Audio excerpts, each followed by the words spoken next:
నష్ట పరిహారాన్ని పెంచి ఇవ్వడమే కాదు, వాళ్ళని అందరిని పిలిచి మాట్లాడి ఈ రోజు భూసేకరణ కార్యక్రమాన్ని వేగంగా ముందుకు తీసుకెళ్లి ఈ ప్రాంతంలో ఇండస్ట్రీస్ పార్క్ తీసుకొచ్చి ముఖ్యంగా ఆటోమొబైల్ ఇండస్ట్రీ తేవాలని ఇవాళ హుండై కార్ల పరిశ్రమకు జైరాబాద్ నిమ్స్ లో స్థలాన్ని కేటాయించి 450 ఎకరాలు తొందరలోనే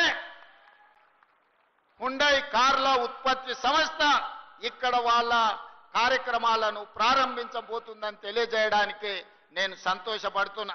అదే కాదు, ఇప్పటి దగ్గర స్థానిక శాసనసభ్యులు మాణిక్రావు గారు, అదే విధంగా మా పెద్దలు సురేష్ శెట్కర్ గారు, అదే విధంగా టీజీఐఐసి చైర్పర్సన్ నిర్మలా జగ్గారెడ్డి గారు, చైర్పర్సన్ గారి తరఫున జగ్గారెడ్డి గారు వచ్చి నాకు ఒక సూచన చేసిండు. నేను ఈ జిల్లా నుంచి ప్రాతినిధ్యం వహిస్తున్నా, ఈ భూములు పోయిన వాళ్లకు మీరు ఇందిరమ్మ ఇండ్లు ఇస్తే ఇందిరమ్మ పేరు శాశ్వతంగా గుర్తు పెట్టుకుంటారు, మీరు ప్రకటన చేయాల్సిందే అని జగ్గారెడ్డి గారు వచ్చి నా పక్కన కూర్చొని పంచాయతీ పెట్టిండ్రు. అందుకే ఇవాళ సురేష్ శెట్కర్ గారు, స్థానిక శాసనసభ్యులు, అదే విధంగా జగ్గారెడ్డి గారు, మా దామోదర్ రాజ నరసింహ గారి సూచన మేరకు నేను ఈ వేదిక మీద నుంచి ఇక్కడ ఉన్న జైరాబాద్ నిమ్స్ లో 12,500 ఎకరాల భూమి ఎవరైతే కోల్పోయినరో 5,600 కుటుంబాలు ఉన్నాయి. 5,600 కుటుంబాలకు ఇందిరమ్మ ఇండ్లను మంజూరు చేస్తానని మీ సొంత స్థలాలలో ఇందిరమ్మ ఇండ్లు కట్టుకోవడానికి 5,612 కుటుంబాలు ఉన్నాయి.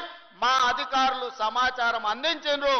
ఇంకో 100 ఎక్కువైనా కూడా పర్వాలేదు, భూమి కోల్పోయిన ప్రతి కుటుంబానికి ఇందిరమ్మ ఇండ్లు మంజూరు చేస్తామని ఈ వేదిక మీద నుంచి ఆ రైతులకు ఈ సంతోషకరమైన వార్తను చేరవేయాల్సిందిగా ఇక్కడికి వచ్చిన మిత్రులందరికీ తెలియజేస్తున్నా.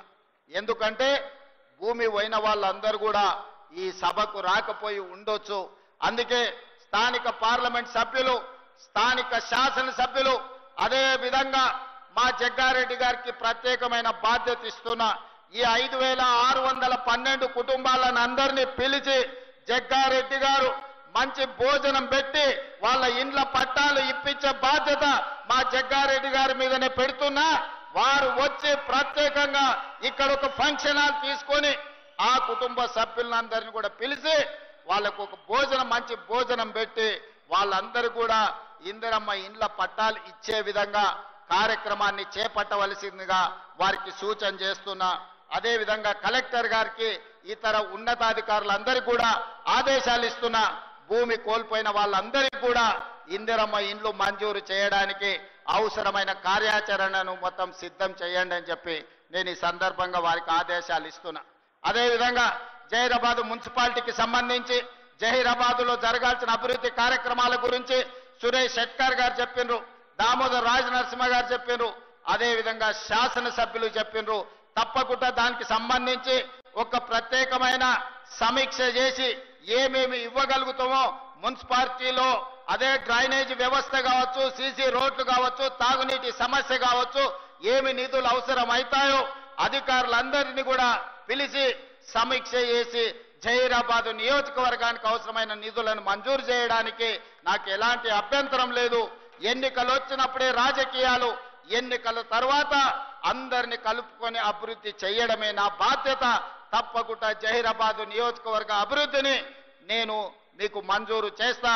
మాజీ మంత్రివర్యులు చంద్రశేఖర్ గారు కూడా 4-5 సార్లు నా దగ్గరికి వచ్చి అడిగిండు, అన్నా గెలిచినా ఓడినా నాకు బాధ లేదు, ఓడిన బాధ ఉన్నా ఓట్లేసిన ప్రజలకు నేను అభివృద్ధి చేయాల్సిన అవసరం ఉంది, జహీరాబాద్కు మీరు నిధులు ఇవ్వండి అని వారు చాలా సార్లు నాకు విజ్ఞప్తి చేసిండ్రు.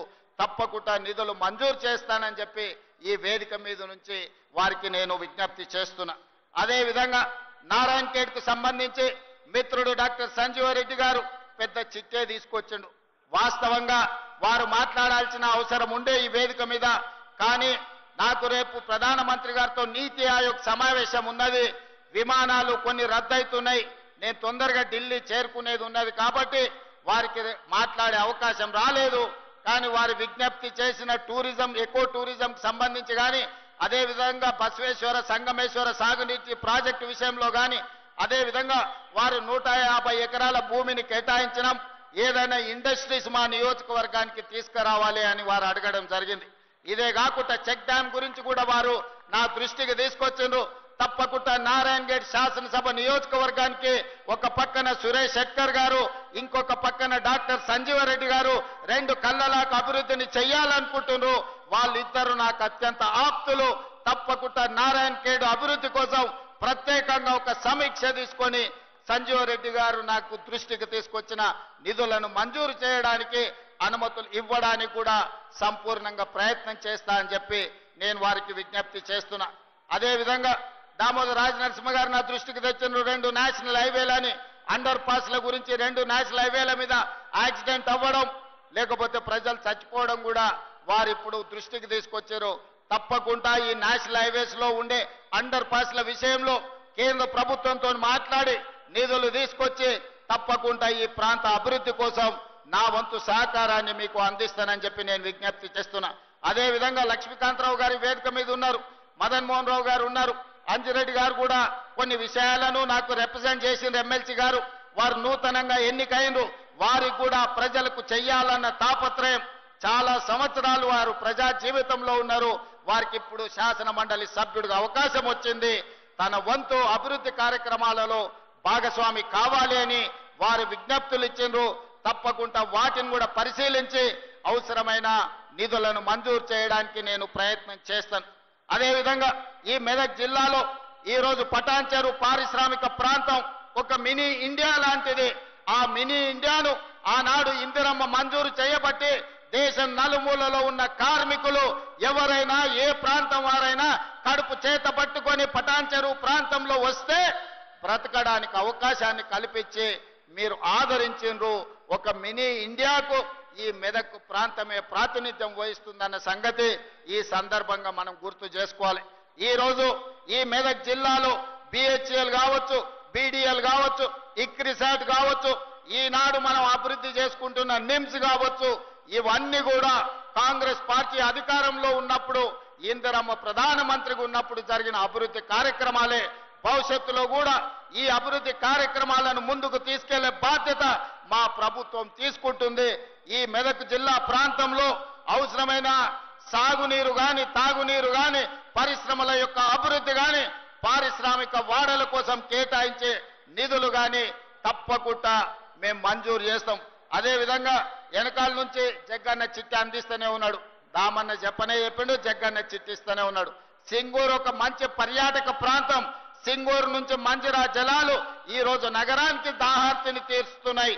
తప్పకుండా ఈ సింగూరు ప్రాజెక్టును 100% ఒక మంచి టూరిజం కింద, ఎకో టూరిజం కింద ఆ సింగూరు జలాలు హైదరాబాద్ ప్రజలు ఏదైతే దాహార్తిని తీరుస్తుండ్రో సింగూరు యొక్క అభివృద్ధి కార్యక్రమాలకు కూడా నిధులు మంజూరు చేసి ప్రత్యేకమైన సమీక్ష చేసి ఈ అభివృద్ధి కార్యక్రమాలను ముందుకు తీసుకెళ్తామని చెప్పి నేను ఈ సందర్భంగా తెలియజేస్తున్నా. మిత్రులారా, ఈ రోజు ఎన్నికలు ముగిసినాయి. ఇక మనం అభివృద్ధి కార్యక్రమాలు చేసుకోవాల్సిన అవసరం ఉన్నది.